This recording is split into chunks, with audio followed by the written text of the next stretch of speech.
DW Africa Link. She was only maybe 9, 10, maybe 11 years old. Walking home from school should have been safe, but it wasn't. Her story is not rare. In Zambia, child rape has become a hidden epidemic, one that's tearing through communities, silencing futures, and exposing the deep cracks in protection, justice, and accountability.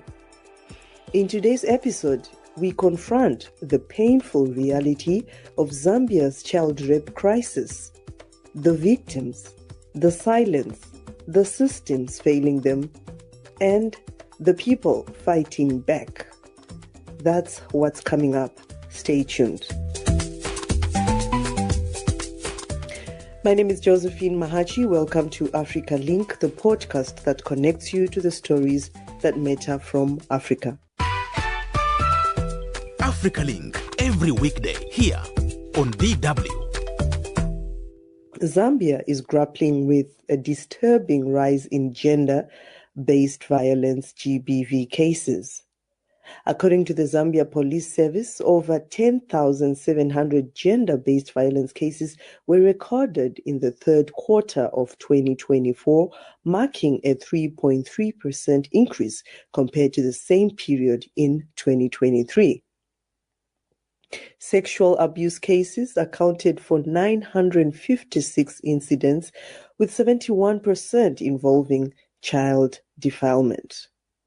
However, child defilement cases have seen a rise in the past 2 months, with cases now being reported regularly.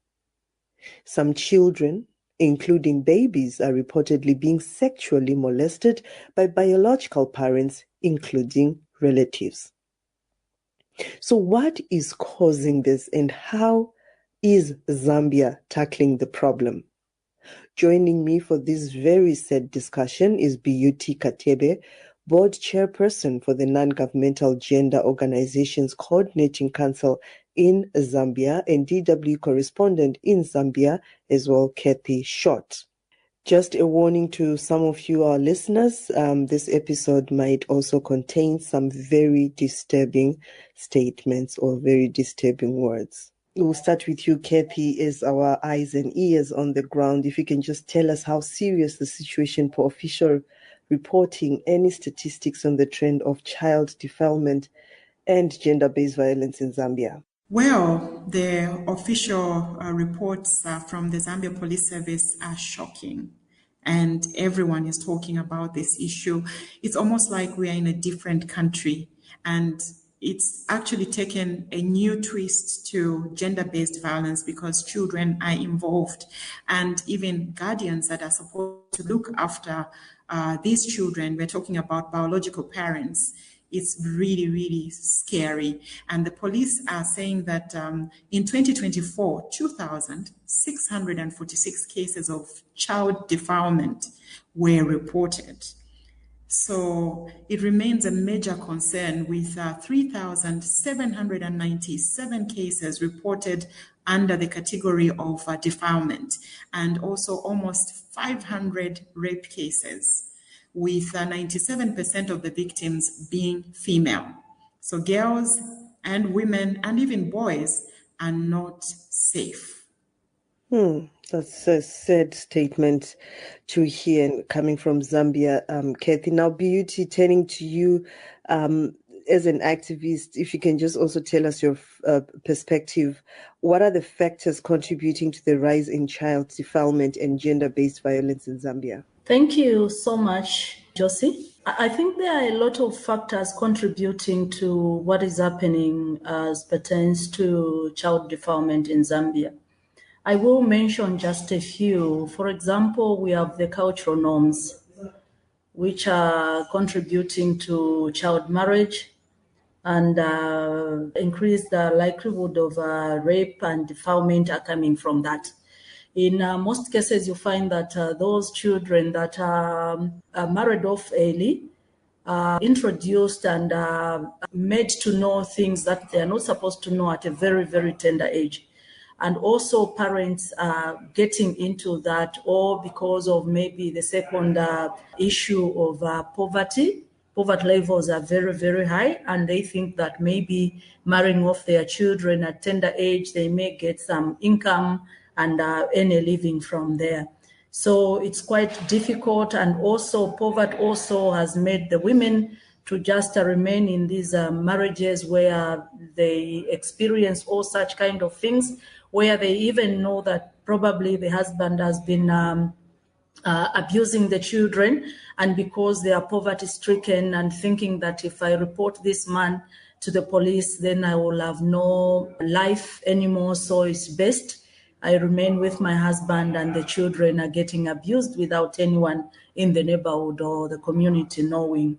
Also, there is lack of education. When people are educated, I think a case that we experienced just a few weeks ago cannot be experienced, where a mother goes to the police where the husband is in custody and wanting the husband to be released, and the child who was abused handed over to government.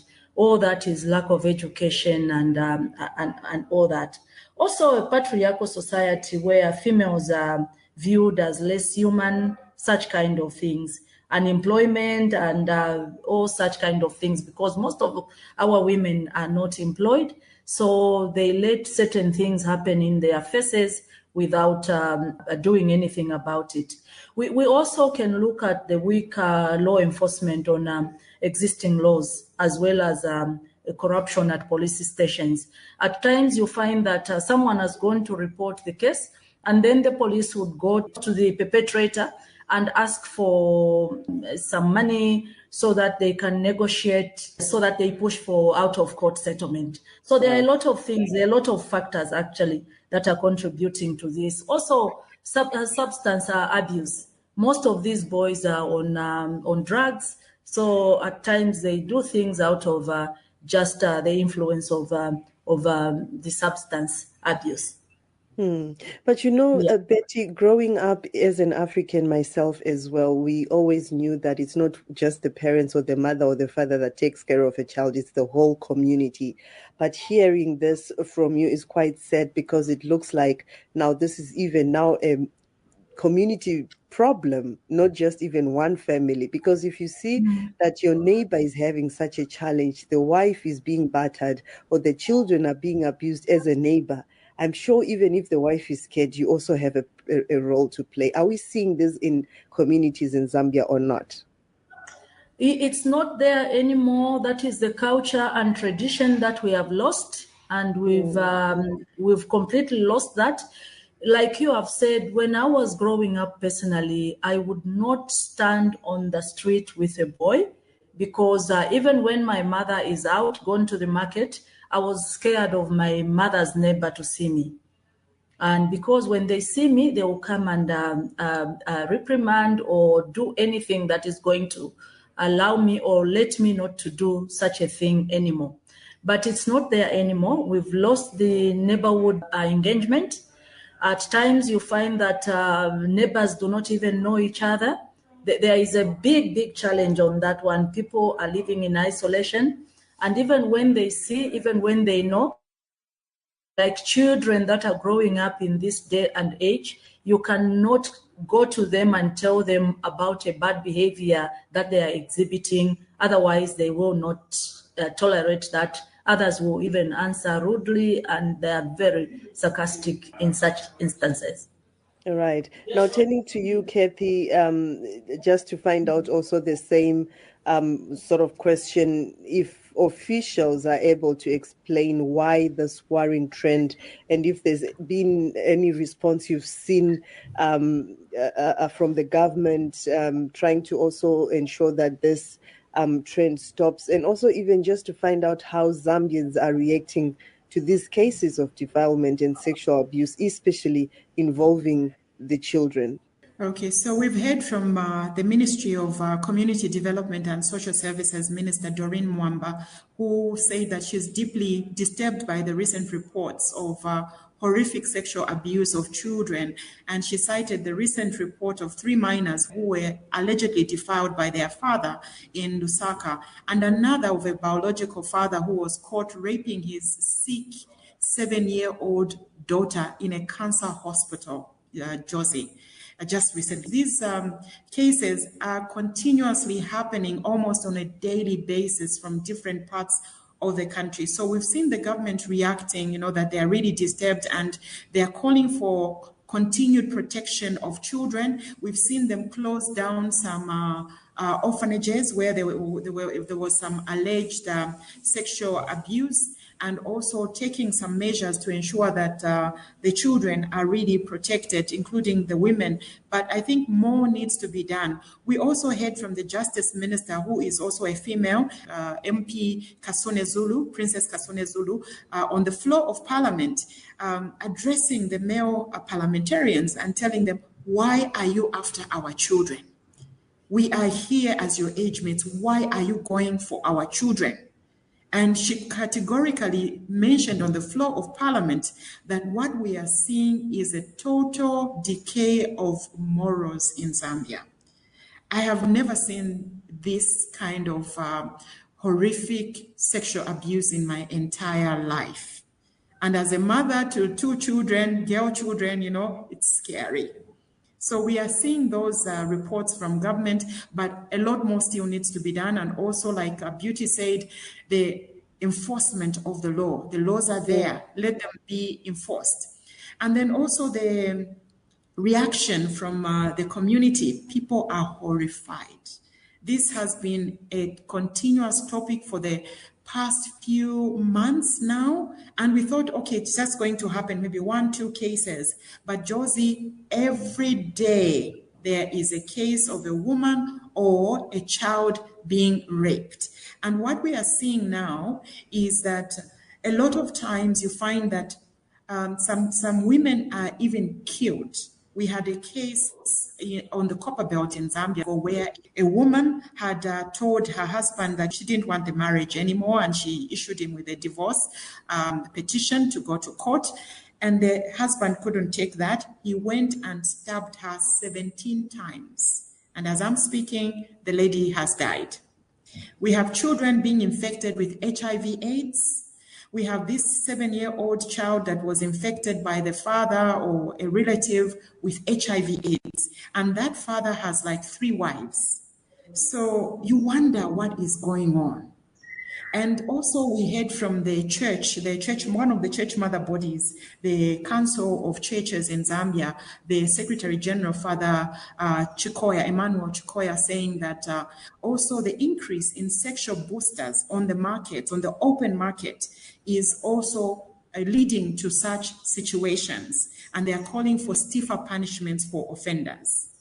But also we've seen the civil society being led by Beauty's a non-governmental organization coordinating council, the NGOCC, which is the coordinating mother body for the women's movement, also helping the victims, together with the police victim support unit, also providing counseling service to more than 30,000 individuals, and also over 3,000 survivors have been referred to one of the member organizations of the NGOCC, which is the Young Women Christian Association, and also the National Legal Aid Clinic for Women. Yeah, so people are horrified every day. I'm just getting chills as you're saying this, Kathy, hearing that a father would go and rape his own daughter who's on a hospital bed, suffering with cancer. Then you put more pain on top of that. I mean, just hearing this is, it's quite disheartening. I don't even know what else to say, honestly. But I'm just also wondering if you've seen or there have been any arrests made in some of these cases, and does it appear that at least the public is seeing this and they're happy with how security agencies are dealing with the cases, Kathy? The police has been talking about this issue, and they've announced to the country that they have made some arrests. but we are not sure how many arrests have been made. But also, one of the disturbing things that we've heard in one case that also Beauty mentioned earlier is that there was a particular case where a child, I think 7-year-old, was raped defiled by the father, and the mother and her co-wives, because this man is in a polygamous marriage, 3 wives, they went to the police and offered the police a bribe so that the husband could be released because he is the main breadwinner. I was like, how sickening is that? Right, right. Now, Beauty, this discussion is one of those very difficult and very hard ones. And to think that we are having this discussion, this recording in the morning, it sort of like just affects your whole day as both of you are actually explaining these cases. It's quite sad, really, really sad. Kathy mentioned the church organizations have said something, UN have said something about this. And I'm just wondering that if there's any role that cultural and traditional practices can play in perpetuation of gender-based violence in Zambia, and how can this be addressed? So we actually have a number of laws that government has put in place. And the issue of traditional leaders, government together with us who are activists, with our organizations, we have decided to engage a number of, or if not all of them, all traditional leaders so that they can be champions of this fight. At the end of the day, we have realized that most of these traditional leaders are on board and are doing quite great work in their chiefdoms. Some of the chiefs in these traditional setups have helped us to retrieve the girls that have been married off at a tender age. And the office of the First Lady is also working on the same issue. And last month, she involved the wives of all the chiefs in the 10 provinces. So we are looking at this strategy as one of those that will definitely help in addressing the traditional issues. And also in our petition, when we protested against the defilements, one of the petition items was that we engage the church mother bodies through government to ensure that the church has some policies and guidelines that they should follow instead of just engaging, because I'm sure you know that some of these defilement cases are coming from the church itself. Pastors harassing the children and all that. So we have asked the Office of the Vice President to engage the church mother bodies and also engage the traditional leaders so that as actors we can work together and see how far we can go in addressing the matter. Right. But there was also a recent protest, Beauty. What were activists really calling for? And does it appear your concerns as non-governmental organizations will be given the needed attention? I think as Zambians, we just felt that enough is enough. And we needed to do something different, and we decided to undertake a nationwide protest. The following day, again, there was another team that did the same, and we addressed the Vice President, who was also very willing to receive the petition, and we have been assured that our petition will receive attention. Yesterday, there was a meeting again with the Ministry of Gender. One of the issues that the permanent secretaries talked about, the permanent secretary in the gender division, one of the things she talked about was that our petition is actually receiving attention. Right, right. And now let's talk about the victims. This is very, very sad. Also, even just the survivors, do you think they are getting the needed justice and support? How can they be better catered for, especially children? There's one case that we just mentioned in this discussion that keep coming into my mind, which is about this girl who's got cancer and the father had to do this on her health bed. Beauty, honestly, do you think there'll be justice served? Yeah, but if I say that the attention they have received is what is deserved to be received by them, I would not be factual. Yes, we have received overwhelming response from the members of the public sharing our concern on the defiled children. And also, like Kathy said, we have an organization that takes care of the victims. It may not be sufficient or adequate enough to take full responsibility and care of the victims, but I can assure the public that the victims are receiving the attention, not adequate as much as we would want them to do, because the shelters are not enough yet. And also, we need to have a lot more one-stop center stations where everything is done at the same time and cases are quickly disposed of. So the problem again that we have is that even disposal of cases takes too long. And we have another case where a matter was disposed, a girl, very young girl, I think she's 7 as well, defiled, and this man was taken to court, incarcerated for 18 years. He only served for 2 years and he was put on the list to be pardoned. So he was pardoned. Now the girl looks like disturbed. I'm sure she sees that man, the family is disturbed and all such kind of arrangement. That is why in our petition we were saying the pardon list must not include those that defile children. Right.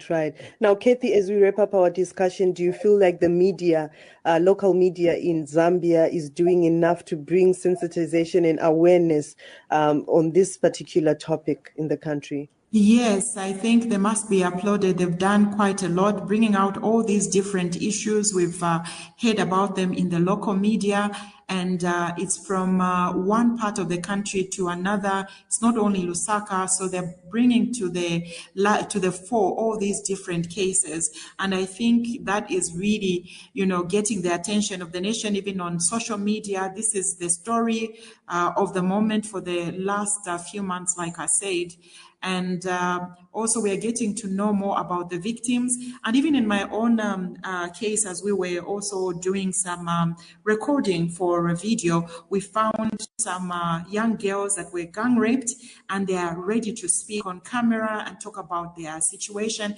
So the media is doing its part. And I think also this is part of DW's contribution towards highlighting the issues of child defilement in Zambia. The media is doing its part, including international media, I must say. And Beauty, also as we wrap up our discussion, often in discussing solutions, we overlook boys as they grow.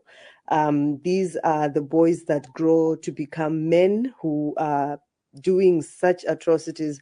And I'm just thinking, do you think education and awareness creation among boys as they grow will help greatly in changing mindsets on gender-based violence, on not defiling their sisters, their mothers, their aunties, which are the girls? What do you think should be done to improve this? For our organization, I think what we have now embarked on is the issue of getting also into schools, using our other member organizations, getting into schools and beginning to sensitize both the boys and girls at the same time. We don't want to fully or irresponsibly neglect the boy child, because at the end of the day, we talk about substance abuse. It's because the boys probably are being neglected. So we want the boys to be part and parcel of our sensitization program so that they know how to respect each other as brother and sister. So the boys are actually taken on board, because that is one thing also in Zambia that has become another big problem. The boys are out there just drinking, just abusing stuff, and then they become very irresponsible, and those are some of the boys that are actually attacking the young girls. Beauty Katebe, Board Chairperson for Non-Governmental Gender Organizations Coordinating Council in Zambia, and DW Correspondent in Zambia, Lusaka, Kathy Short, many thanks for joining us. One can only hope that Zambia will do more to protect young girls so that they can achieve their dreams, as well as teach the boys as they grow that every girl's life is important. That's it for this edition of Africa Link. Remember, you are not just a listener, but a crucial part of our community, and your engagement can shape the direction of our discussions. We value your insights and encourage you to share your thoughts with us. You can find all of the Africa Link podcast episodes on Spotify or Apple or wherever you get your podcasts from. This episode was co-produced and edited by Isaac Mugabe. My name is Josephine Mahachi. Thanks for listening. Until the next one, it's bye for now. DW News. Here are today's top news stories and why they matter. For the first time in centuries, a pope could emerge from Africa or Asia. Following the death of Pope Francis, the Catholic Church is preparing for a conclave that may